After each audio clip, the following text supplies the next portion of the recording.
It was actually inspired by a conversation earlier this year with Nori Okushi, where he said in December of 1965, George Osawa and Michio Okushi had a meeting at the Okushi house where they made the decision to go after cancer as a way of promoting macrobiotics, and it almost floored me. I told it to Carl Ferretti, he said that's impossible, that is not consistent with Osawa's teachings. I called up Nori and I said, tell me that conversation again. A week or two later, I called him up again, so I verified 3 times. December 1965, shortly before George Osawa died in April of '66, and he made that decision for better or worse, and that set the direction of macrobiotics and macrobiotic practice for 50 years. Osawa passed in April of 1966. It was really the beginning of the new era. It's very similar to now. It was a very troubled time in many ways, but it was also the beginning of everything that we have now. Both then, okay, so fast forward. Michio passed in 2014. In 2016, 3 things happened. First was Brexit, next Trump, then the KI. I think there's a reason the KI closed, right? Thanksgiving of 2016. So, if you ask me, if Michio and Alvin Kushi, together with the other macrobiotic teachers, did not breathe new life into macrobiotics from 1966, macrobiotics might have ended at that time.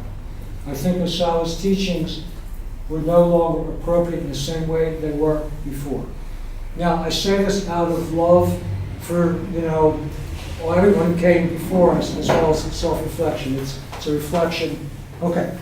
Then, Osawa and Michio set up macrobiotics essentially to neutralize yin, to make things young. They were both in post-World War II Japan. White rice, sugar, and potatoes came into Japan, caused TB and all the other diseases they were experiencing. So essentially they created a model to neutralize yin and make things young. Everything we did in macrobiotics was a reflection of that. That led to dramatic recoveries, amazing recoveries, but it also had a downside. It wasn't sustainable. People couldn't practice this way in the long run.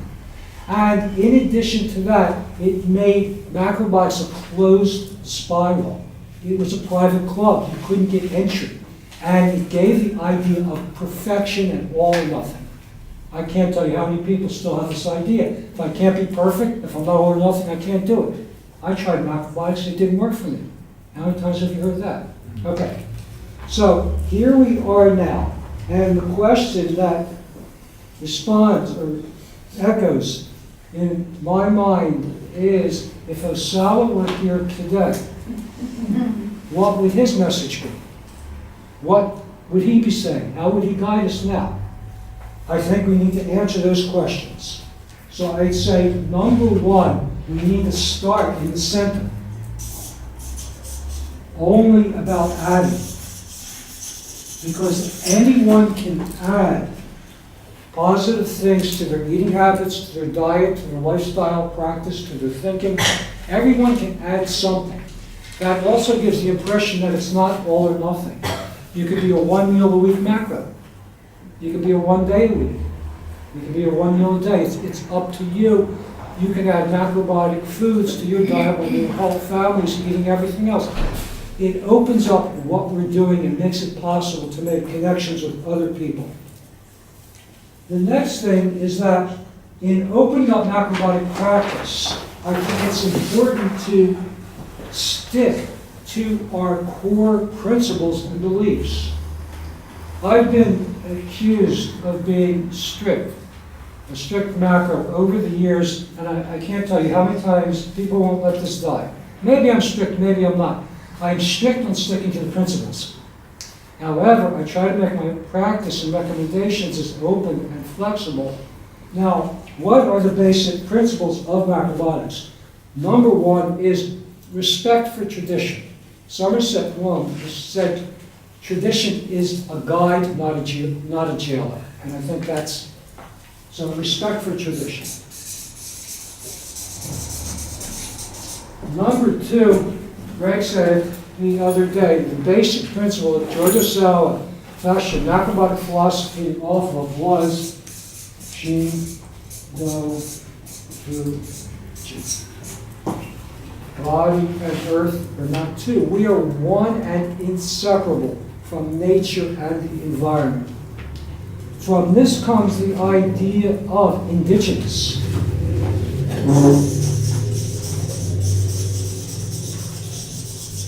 And I hope to get with the program and have PowerPoint by next year. I'm slow to change, but indigenous. And this most important point about indigenous is latitude. To choose foods that are consistent with our latitude, because this is how we receive heaven and earth's force and light, which guides our life.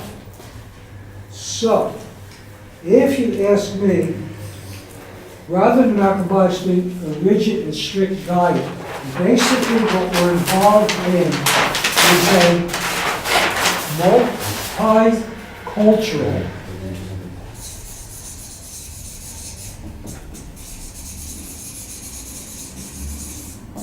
fusion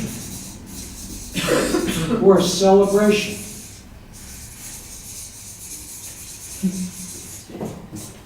of plant abundant diets or cuisine. In other words, macrobiotics is not Japan-centric, even though it was presented that way.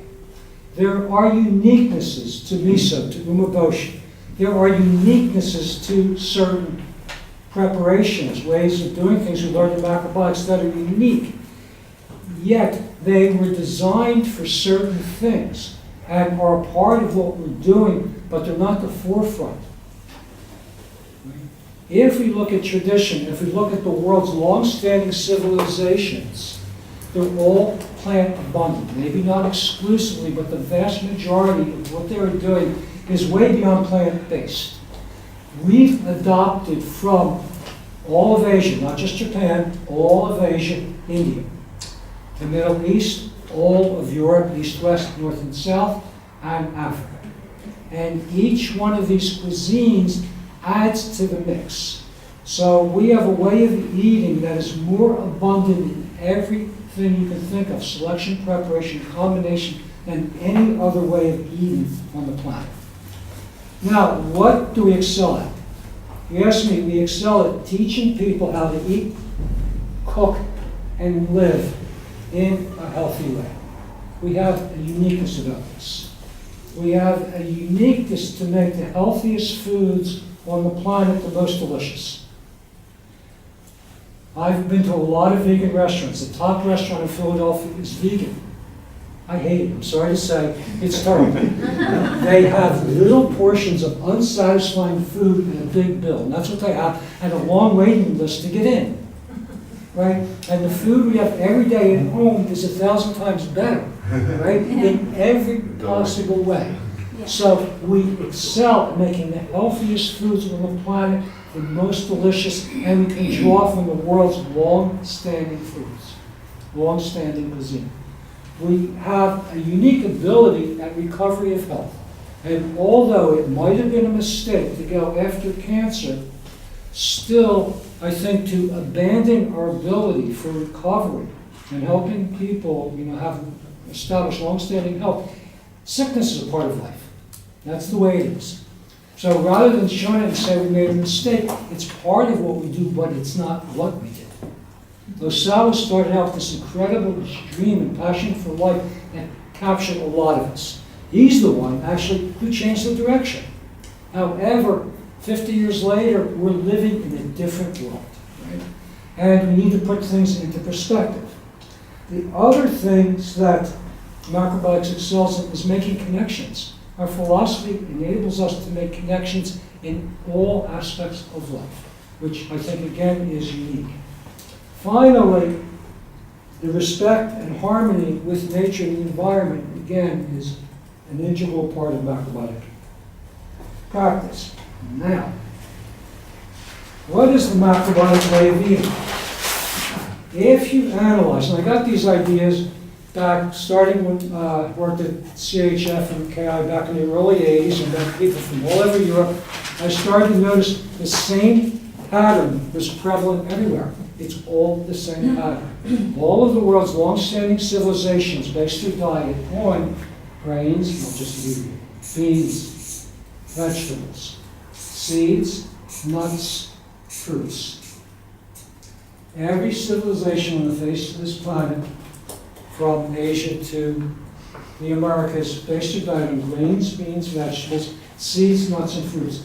Together with pickled and fermented foods, they all have a whole host, and mild beverages.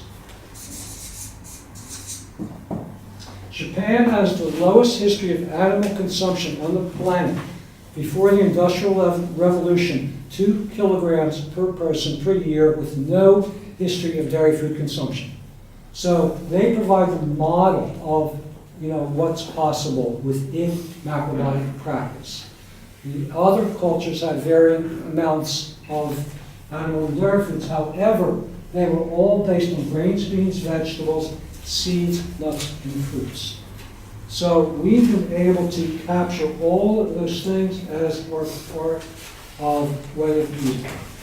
And the final point I'd like to present in this is that I challenged myself to do a brief video a day, which I called Macro Minutes.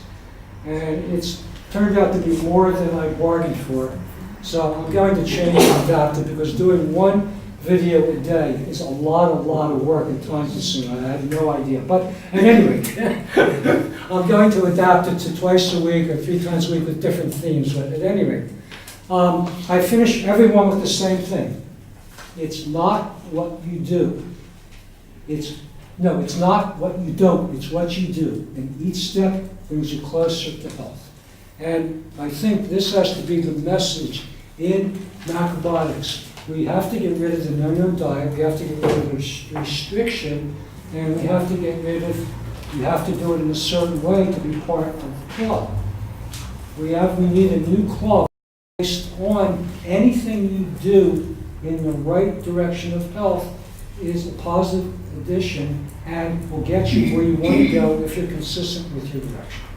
So these are my ideas in a nutshell that I think a new opening, a new direction for macrobiotics, which I see many people have already started to move in. But to me, this meeting is my turning point. I haven't been at every meeting. However, I've seen a pattern here. I always try to look for patterns.